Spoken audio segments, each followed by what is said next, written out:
Good morning aspirants. आज सर्वोत्तम institute से आज हम फिर से आए हैं और आज स्टार्ट करेंगे चैप्टर स्ट्रक्चर ऑफ एटम।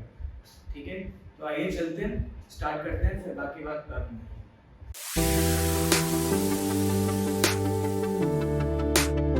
पहला क्वेश्चन जो 2020 में आया था यहाँ पे कि given number of protons, neutrons and electrons in Lu deuterium 71 इसका एटॉमिक नंबर और 175 इसका एटॉमिक मास है। कोई रिप्रेजेंटेशन क्या है एलिमेंट का? मान लो एक x एलिमेंट है तो उसका z हम लोग नीचे लिखते हैं और a ऊपर लिखते हैं। a मतलब एटॉमिक मास, z मतलब एटॉमिक नंबर। ठीक है, अब यहाँ पे दे रखा है प्रोटॉन्स निकालने हैं हमको, न्यूट्रॉन्स निकालने हैं और इलेक्ट्रॉन्स निकालने हैं। तो ये हमें पता है कि z is equals to number of protons is equals to number of electrons in a neutral atom. Electrons in a neutral atom. अगर यहाँ पे Lu पॉजिटिव हो जाता तो इलेक्ट्रॉन्स की वैल्यू चेंज हो जाती। ठीक है, क्लियर? तो Lu क्योंकि हमारा Z 71 है तो नंबर ऑफ प्रोटॉन्स भी 71 हो जाएंगे, नंबर ऑफ इलेक्ट्रॉन्स भी 71 हो जाएंगे। क्लियर? नेक्स्ट फिर पूछा है हमसे न्यूट्रॉन्स। न्यूट्रॉन्स तो आप लोगों को पता होगा atomic number atomic mass is equals to protons plus neutrons होता है। ठीक है, अब हमें निकालने हैं न्यूट्रॉन्स, तो neutrons is equals to atomic mass minus protons. Atomic mass हमको दे रखा है 175 माइनस 71 कर। ठीक है, तो ये कितना हो जाएगा 104। तो न्यूट्रॉन्स कितने आ जाएंगे हमारे पास 104। क्लियर? ठीक है, तो यहाँ पर जो आंसर होगा वो होगा प्रोटॉन्स। सीक्वेंस में देना है, फिर से सीक्वेंस याद रखिएगा, पहले प्रोटॉन पूछा है फिर न्यूट्रॉन फिर इलेक्ट्रॉन। तो यहाँ पे आंसर आ जाएगा 71, 104, 70। ये वाला ऑप्शन करेक्ट होगा। ठीक है, next question, which transition series of hydrogen spectrum falls in visible region? अब आप लोगों को पता होगा जब इलेक्ट्रॉन्स एक्साइटेड स्टेट से वापस ग्राउंड स्टेट में आते हैं तो एमिशन स्पेक्ट्रम बनता है। ठीक है, उसी को ट्रांजिशन सीरीज में पूछा है, उसी ट्रांजिशन सीरीज के लिए पूछा है कौन सी series visible region of light में लाई करती है। तो मैं लिख देता हूं यहाँ पे, आप लोग भी नोट कर लीजिएगा कि लाइमन सीरीज यूवी में लाई करती है, यूवी रीजन अल्ट्रावायलेट। ठीक है, नेक्स्ट बार्मर सीरीज विजिबल में लाई करती है। इसके बाद की सारी इंफ्रारेड रीजन में लाई करती है। इसके बाद की सारी, बार्मर के बाद की सारी इंफ्रारेड, IR मतलब इंफ्रारेड रीजन में लाई करती है। ठीक है, तो यहाँ पे Lyman UV ultraviolet, Barmer visible में, बाकी सारी इंफ्रारेड में। हमसे पूछा है विजिबल रीजन कौन सा है, तो विजिबल के लिए आंसर क्या हो जाएगा बार्मर सीरीज में लाई करती है। The option would be Barmer series. ठीक है, बार्मर के बाद कौन सी आती है, बास्टन, ब्रैकेट, फुंड, हम्फ्री। ठीक है, ये सारी इंफ्रारेड रीजन्स में लाई करती है। क्लियर? ये 2019 में आया। Next question, arrange in order of decreasing energy. Decreasing energy ये हमें सबशेल्स दिए हैं। क्लियर? डिक्रीजिंग एनर्जी में हमको सीक्वेंस बताना है, अरेंज करना है। ठीक है, तो यहाँ पे कौन सा रूल लगता है, बोर्ड्स-बरी रूल लगता है। बोर्ड्स-बरी रूल, बोर्ड्स-बरी रूल क्या कहता है, n+l रूल होता है। जिसका भी n+l ज्यादा उसकी एनर्जी ज्यादा। ठीक है, अब n क्या था, n is principal quantum number, n is principal quantum number, l is azimuthal quantum number.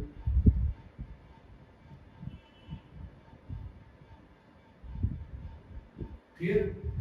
तो l, s, p, d और f के लिए l की जो वैल्यू हो जाती है वो 0, 1, 2, 3 होती है।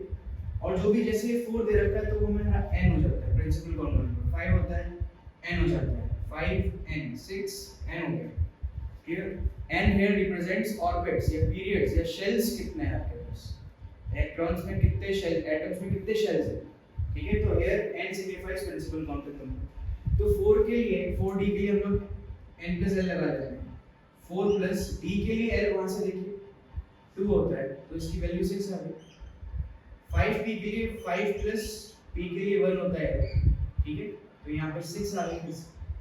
5f के लिए 5 plus 3 8 आ गई। 6p के लिए 6 plus 1 7 आ गई, ठीक है। क्लियर। डिक्रीजिंग एनर्जी निकालनी है, मतलब हमें सबसे बड़ा वाला पहले लिखना है।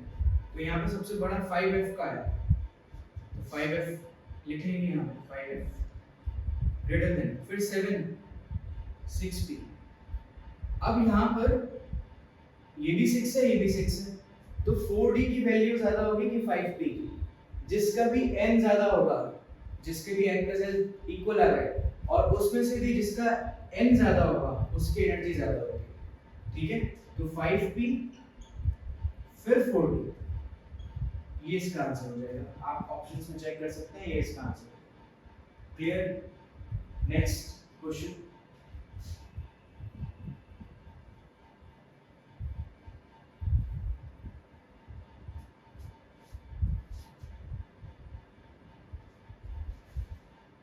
All India radio station broadcasts on a frequency of 1368 kilohertz। Kilohertz frequency की ऐसे यूनिट हर्ट्ज होती है, ठीक है। तो हम इसे 1368 into 10 to the power 3 कर देते हैं हर्ट्ज में, ठीक है। Next, calculate the wavelength of electromagnetic radiation. हमें लैम्डा निकालना है और गिवन है speed of light 3 into 10 to the power 8 metre पर सेकंड। क्लियर। ये 2021 में आया था, तो पहले तो हमको रिलेशन पता होना चाहिए फ्रीक्वेंसी और लैम्डा के बीच में। तो mu is equals to C over lambda होता है।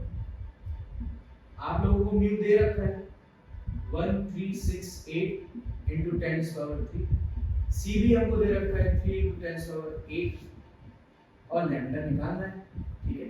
तो लैम्डा क्या आ जाएगा यहाँ से 3 into 10 to the power 8 divide by 1368 into 10 to the power 3, ये कट जाएगा, ये 10 to the power 5 हो जाएगा,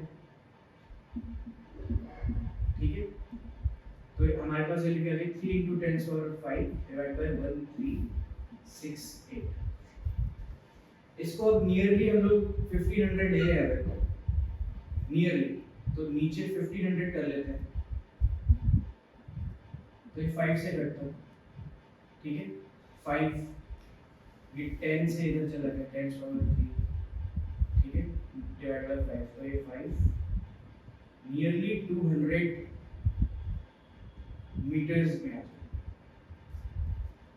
क्लियर, ठीक है। नियरली बोल रहे हैं, जो भी ऑप्शन नियरली होगा उसको हम टिक लगाएंगे, क्योंकि वहाँ पे कैलकुलेटर्स अलाउड नहीं है और इतना हमें को टाइम नहीं होता कि एक्यूरेटली निकालें।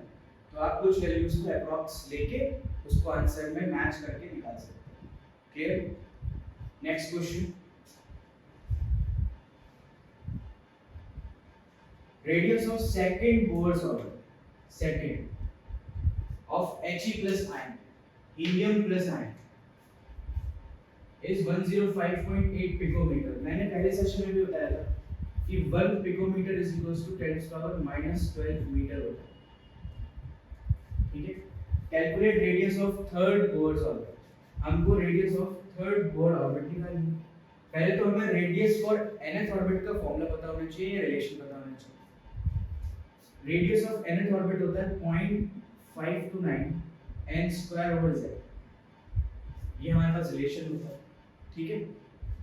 अब देखा जाए तो r is directly proportional to n square and inversely proportional to z, ठीक है। यही फॉर्मूला या यही रिलेशन हम लोग वहां लगा सकते हैं। Radius of second Bohr's orbit दे रखा है फॉर He प्लस, तो r He प्लस के लिए दे रखा है, हमको r Li प्लस 2 के लिए निकालना है, ठीक है। He प्लस के लिए n स्क्वायर, तो यहाँ लिख देंगे n He का whole square divide by z कितना है, He का z होता है 2, तो यहाँ 2 लिख लेंगे, ठीक है।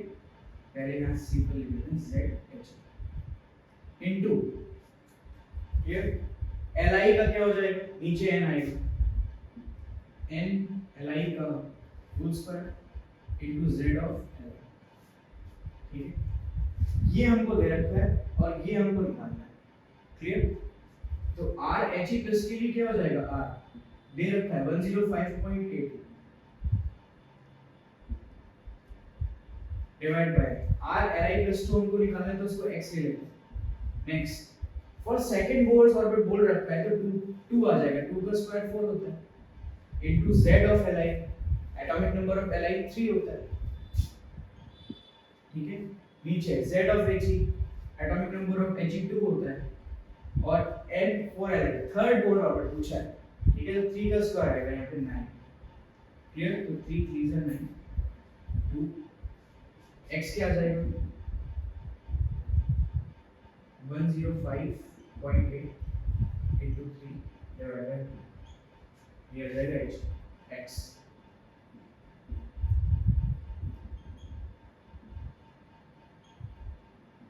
ठीक है। तो ये लगभग हो जाएगा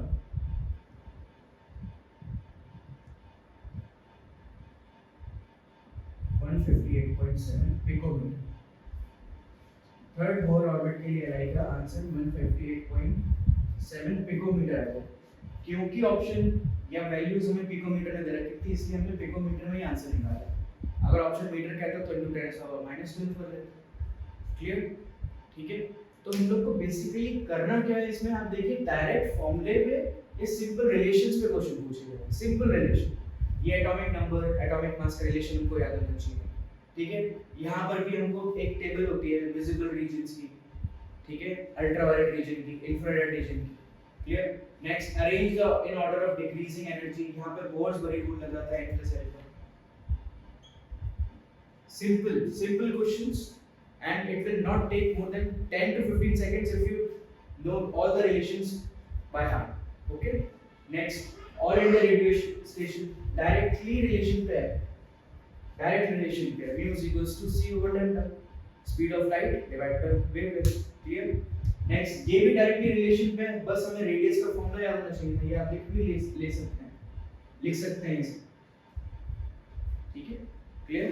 तो फिजिकल केमिस्ट्री में बेसिकली थोड़े से रिलेशंस, थ्योरेटिकल पार्ट जो आप कनेक्ट कर पाते हैं, ठीक है, और फॉर्मूला एंड यूनिट्स का क्वेश्चंस में बिल्कुल ध्यान दीजिएगा, क्योंकि यूनिट्स आंसर चेंज कर सकते हैं, क्लियर।